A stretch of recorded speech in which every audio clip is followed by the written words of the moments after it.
मानस जुड़ेंगे 2 बजे के कमाई का अड्डा पैनल में और डिटेल में मानस से होगी बातचीत। थैंक यू सो मच दोपहर में मदद करने के लिए हमारी। चलिए, प्रकाशदीवान.in के श्री प्रकाश दीवान भी अब आपको स्क्रीन पे नजर आएंगे। प्रकाश सर, मैंने टीज कर दिया था गोवा से जुड़ेंगे। गोवा में हो कहीं और हो आप? जी जी जी, बिल्कुल बिल्कुल सही टीज किया है मैंने। भाई, पहले तो ये बाजार में हो क्या रहा है सब जानना चाहते थे। इस रात की सुबह कब होगी, सूर्योदय अभी तो खैर हम लोग इंतजार कर रहे हैं सूर्यास्त कब होगा, लेकिन ये जो गहरी अंधेरी रात है इसका सूर्योदय कब होगा? क्या रीड कर रहे हो प्रकाश सर? क्या कर रहे हो आप लोग? मार्केट में कुछ डिप्लॉयमेंट कर रहे हो? जो पोर्टफोलियो पेन में उसको निकाल रहे हो? इस समय हो क्या रहा है? नहीं, नमस्कार आशीष। देखिए, एक चीज दोहराना चाहूंगा। इस समय पे किसी को ज्ञान सुनने के मतलब कोई चेष्टा होती नहीं है, बट मैं सिर्फ एक चीज दोहरा रहा हूँ, कोई नया ज्ञान नहीं दे रहा कि 6 महीने 12 महीने पहले जो रेगुलेटर्स ने, एक्सचेंजेस ने, सभी ने जो एक एक मुहिम शुरू की थी ये बोलने की कि भाई स्मॉल कैप मिड कैप में एसएमई स्टॉक्स में थोड़ी सी फ्रॉथ है, संभल के करिए, समझ के करिए, तब उसको नकारा गया या उसको इग्नोर किया गया ये सोच के कि भाई ये तो बोलते रहते हैं लेकिन हमको पता है हम क्या कर रहे हैं, मार्केट मोमेंटम में है, रह ना जाए, फोमो है, काम करते रहो। अब उस को चलते चलते देखिए आप कहाँ पहुंच गए। इस राह पे चलते से जो पी एक्सपेंशन हो चुके हैं, कई चीजें ऐसी थी जो मैंने मेरे 25 साल के करियर में नहीं देखी, जो 125 160 पी पे चल रही थी। और ये बोला जाता था कि इनका बिजनेस बहुत अच्छा है, ऑर्डर बुक बहुत स्ट्रांग है, इसलिए ये भी जस्टिफाइड है। अब हुआ ये है कि रियलिटी जब आई बिजनेस में, कोई आज काफी बिजनेसेस में आज कहीं नहीं है। अगर आप क्वार्टरली अर्निंग्स भी देखें तो मेरे ख्याल से Q3 ठीक ठाक ही आया है, जो उम्मीद थी उससे थोड़े बेहतर ही है नंबर्स। बट जो पीई एक्सपेंशन था वो सीधा पीई कॉन्ट्रैक्शन पे शुरू हो गया। अब जब पीई जब घटता है तो भाव में मार बहुत अच्छा खासा पड़ता है। हुआ ये कि 100 रुपए की चीज आज 60 रुपए हो गई बड़ी आसानी से, क्योंकि 100 रुपए पे महंगी थी, 60 पे भी महंगी है, सस्ती है, ये अनुमान लगाना थोड़ा सा मुश्किल हो रहा है लोगों को। लेकिन याद रहिए रखिए कि 60 रुपए से 100 जाने के लिए अब आपको 50-55% की बढ़त हासिल करनी पड़ेगी। विच मीन्स कि आपका जो स्टॉक आपके पास है जो आज 40% नीचे है, उसकी क्षमता होनी चाहिए इस टाइप की 50% ग्रोथ की अगले 2 3 4 साल में, तब जाके वो भाव रैशनलाइज होगा। जवाब ये है कि कई स्टॉक शायद वो 50% ग्रोथ भी ना कर पाए और आपकी पेशेंस खत्म हो जाए। तो अब ऐसी चीजें जब हो रही हैं तो आपको स्टॉक स्पेसिफिक एक एक स्टॉक को इवेल्युएट करके चुन चुन के समझ के देखना पड़ेगा कि करना है। तो हम तो यही कर रहे हैं। और जो कैश पहले बुक आउट किया था, जो प्रॉफिट बुक किए थे, लग रहा था कि जल्दी बुक कर दिए, लेकिन वो आज वो कैश को डिप्लॉय करने का आपको बहुत सुनहरा मौका मिल रहा है। वैल्यूएशन ठीक ठाक है, मैं ये नहीं कह रहा वैल्यूएशन सस्ते हैं, बट ठीक ठाक है और बिजनेसेस अच्छे हैं। सो बिजनेस में ब्यूटी है इस मार्केट की ये कि कोई भी फंडामेंटल रीजन की वजह से नहीं गिरा। हमारा बजट इतना अच्छा है, आरबीआई पॉलिसी इतनी अकोमोडेटिव हुई, डेटा इन्फ्लेशन का प्रोग्रेसिवली इम्प्रूव हो रहा है। तो मुझे तो समझ नहीं आ रहा कि फंडामेंटल्स तो कहीं खराब हुए ही नहीं है, हमारे सिर्फ मार्केट वैल्यूएशन थोड़ा रियलिस्टिक बन रहा है आशीष। तो हम तो यही कर रहे हैं, जहां जहां ये मौके मिल रहे हैं कॉम्बिनेशन हो कि realistic valuation and progressive better business growth, उसमें लॉक करो। हाँ, आप लकी हो, ऊपर आपने मुनाफा बांध भी लिया था तो कैश भी था। बढ़िया है, ये अच्छे मौके, सुनहरे मौके कैश डिप्लॉयमेंट के, जिनके पास कैश है। अच्छा, आपने कहा एक एक स्टॉक को छानना चाहिए, टटोलना चाहिए, तो आइडिया बेसिकली आपको रिक्वेस्ट करके बुलाने का यही था। 2 एक्सीडेंट्स हो गए जाते जाते रिजल्ट सीजन में, अच्छी खासी जानी मानी कंपनीज। पहले दीपक नाइट्राइट स्क्रीन पर लिख रही डायरेक्टर साहब, 5% आय गिरी एक्सपेक्टेशन से दबाव, इबीटा 45% गिर गया, जबकि स्ट्रीट फ्लैट से 20% तक दबाव मान के चल रही थी। मार्जिन्स कोलैप्स कर गए, 15 वाले 18% पे आ गए। सब बोल रहे थे 15 वाले चस के तस ही रहेंगे या 15 के 12 13 14, इस तरह की एक्सपेक्टेशन थी। हर पैमाने पे नंबर्स कमजोर, और दिक्कत ये कि एडवांस इंटरमीडिएट्स हो, फिनोलिक्स हो, दोनों में दबाव, खासतौर पे एडवांस इंटरमीडिएट्स के मार्जिन्स बहुत तगड़ा प्रेशर झेलते हुए। दीपक, अब ये दीपक नाइट्राइट जो इस तरह का दबाव दिखा रहा है, कमा के बहुत दिया है, बिजनेस अच्छा था, सिक्लिकल से ज्यादा लगता है, कैसा लग रहा है दीपक नाइट्राइट सर? गिरावट में इसमें पैसा डाल रहे हो या नहीं डालना है? क्या व्यू बन रहा है नतीजों के बाद आपका? देखिए, नहीं नहीं, ये तो आपने बहुत अच्छा एग्जाम्पल लिया है कि नतीजे, अच्छी कंपनी के खराब नतीजे और हाँ, इस टाइप का बिहेवियर तो समझ आती है।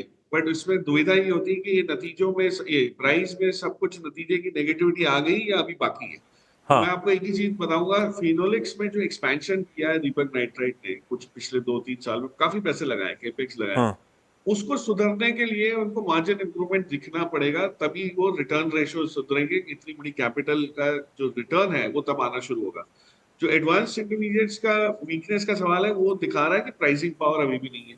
तो हाँ। मार्केट में ग्लोबली प्राइसिंग पावर नहीं है, इसलिए नहीं है कि टैरिफ को चलते हुए कोई ना ऑर्डर दे रहा है ना कोई ऑर्डर कोई एग्जीक्यूट कर रहा है। सभी वेट कर रहे हैं कि होगा कि आपको अप्रैल तक टल गई बात तो आप देखिए ये माहौल थोड़ा सा और अनसर्टिनिटी का स्ट्रेच हो गया 2 महीने। तो जब तक ये इम्प्रूव नहीं होता तब तक स्टॉक पॉजिटिवली रिएक्ट करना थोड़ा सा मुश्किल है, जिसको हम अंग्रेजी में कंसोलिडेशन कहते हैं, टाइम करेक्शन कहते हैं, साइडवेज मूवमेंट कहते हैं, ये सब चीजें होने लगी। बट यस, बिजनेस अच्छा है, कंपनी बहुत अच्छी है। फिलहाल इस क्वार्टर का बिजनेस थोड़ा सा वीक है, उस वजह से ये रिएक्शन आपको दिख रहा है, क्योंकि वैल्यूएशन तो स्ट्रेच था ही। अभी तो दूर रहूं ना, सॉरी, अभी तो दूर रहूं इससे। नहीं अभी देखिए इसमें अभी अभी नीचे आ गया, लेकिन वैल्यूएशन बिजनेस आगे कैसा इंप्रूव होता है वो समझने के बाद आपको वैल्यूएशन बात देखना पड़ेगा कैसा है वो थोड़ा सा। क्योंकि मैं अभी समय है इसमें, अभी अभी समय खरीदने की देर, जल्दबाजी ना करें। हाँ, और मैनेजमेंट खुद भी कह रहा है ये पहली बार हो रहा है कि दोनों बिजनेस सेगमेंट्स में हम शॉर्ट टर्म चैलेंजेस झेल रहे हैं, तो नियर टर्म पेन है। या मणप्पुरम फाइनेंस दूसरा एक्सीडेंट, मेरे ख्याल से 10% के आसपास का दबाव। कल ही मुथूट के नंबर्स पे 6-7% उछाल के साथ हम कामकाज होता देख रहे थे, इसी का peer, larger peer. Numbers disappointing, सारे इंटरनल्स कमजोर, एनआईएम्स हो, प्रोविजंस हो, गोल्ड टनेज हो, एमएफआई का एयूएम हो, सब साल दर साल क्यू ऑन क्यू गिरे। नंबर्स तो इंटरनल्स के साथ वीक ही हैं। और हमने मणप्पुरम के साथ नंबर्स देख लिए कंपेयर करके मुथूट के साथ। कैसा लग रहा है मणप्पुरम इस एक्सीडेंट के बाद? मतलब वो एक्सीडेंट लायक ही लग रहा था, और अभी भी लग रहा है कि एक्सीडेंट के लिए गैराज में जाके थोड़ा समय बिताना पड़ेगा। ये आप घर पे इसकी मलम पट्टी करके इसको इम्प्रूव नहीं कर सकते। उसका रीजन है आशीष की, जो इंटरनल्स काफी टाइम से थोड़े से ऐसे वीकनेस की तरफ झुकाव था। उनके पास एमएफआई का जो पोर्टफोलियो वहां तो पहले ही मार पड़ रही थी, अब वो एक बड़ा ड्रैग हो गया। दूसरा, पेरेंट बिजनेस कोर बिजनेस है वो इम्प्रूव नहीं हुआ, जबकि गोल्ड प्राइसेस जिस हिसाब से है उसमें आपके पास बहुत जगह है इसको इम्प्रूव करने की। लेकिन ग्रोथ कहाँ आ रही है? बैंक्स के पास आ रही है, जो पहले बैंक्स नहीं करते थे, सिर्फ मुथूट, मणप्पुरम और कुछ और कंपनीज थी जो गोल्ड लेंडिंग करते थे। अब बैंकों ने ये काम शुरू कर दिया, बहुत अच्छी तरह कर रहे हैं। तो आप कोई भी बैंक लीजिए, छोटी साउथ इंडियन बैंक ले लीजिए, एसबीआई ले लीजिए, सबके गोल्ड लोन पोर्टफोलियो इतने बढ़िया हो गए। सो कंपटीशन बहुत है, आपको वो स्प्रेड्स नहीं मिल सकते। नया बिजनेस लाने के लिए भी काफी दिक्कत आएगी। तो मुझे लगता है कि ये दौर थोड़ा सा और कायम रह सकता एक वो फ्राइडे था प्रकाश सर, तो एक कंपैरेटिव चार्ट रख दिया स्क्रीन पे। डॉक्टर साहब दिखाइएगा यूएसएल वर्सेस यूबीएल, और प्रकाश सर से रिक्वेस्ट करी थी बताइएगा दोनों में से अगर कोई चुनना हो तो कौन सा। डॉक्टर साहब ग्राफिक खींच के लग रहा है ये स्क्रीन पे दोनों के बीच के कंपैरिजंस। पहले ही उन्होंने अल्कोहल कंटेंट का डाल दिया, 42.5 और 4.8। ये मेरे ख्याल से किंगफिशर और मैकडॉवेल नंबर 1 के अल्कोहल कंटेंट आ गया स्क्रीन पे।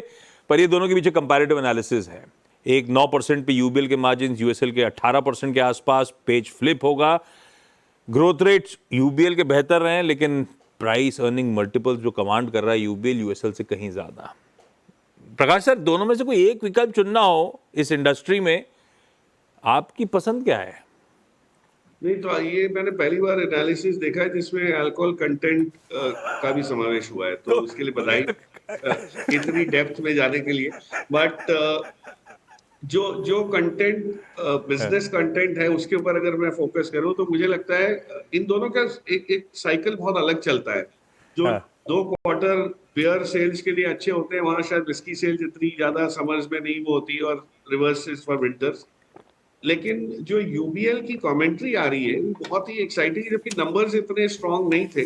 बट जो गुप्ता साहब ने अपने सिस्टर चैनल पे, अंग्रेजी चैनल पे एक बयान दिया और जो बताया कि हेनिकन का ग्रोथ कैसा हो रहा है, उससे लग रहा है कि कहीं ना कहीं इसका मल्टीपल हाई ही रहेगा। लेकिन मैं वैल्यू इन्वेस्टर हूँ, मुझे इस मल्टीपल में थोड़ा सा इस टाइप के मल्टीपल से परहेज है, क्योंकि हाँ। गलतियां वहां ज्यादा होती है। USL on the other hand, एक मैनेजमेंट चेंज की वजह से थोड़ा सा वो लग रहा है कि आगे चल के हाँ। अब क्या होगा, but I think is far better placed, premiumization वाले जोन में है।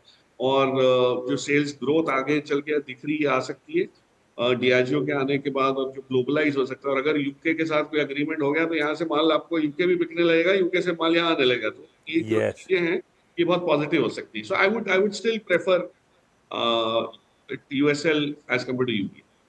हाँ बिल्कुल ठीक। और FTA वो फ्री ट्रेड एग्रीमेंट अगर हो जाता है तो सोने पे सुहागा। Prakash sir thank you so much जुड़ने के लिए, मदद करने के लिए और बढ़िया तरीके से सारे इंपॉर्टेंट स्टॉक्स माय प्लेजर। बातचीत करके समझाने के लिए करना क्या चाहिए। ब्रेक ले रहा हूँ, ब्रेक के उस पर जब लौट के आऊंगा तो क्विक मार्केट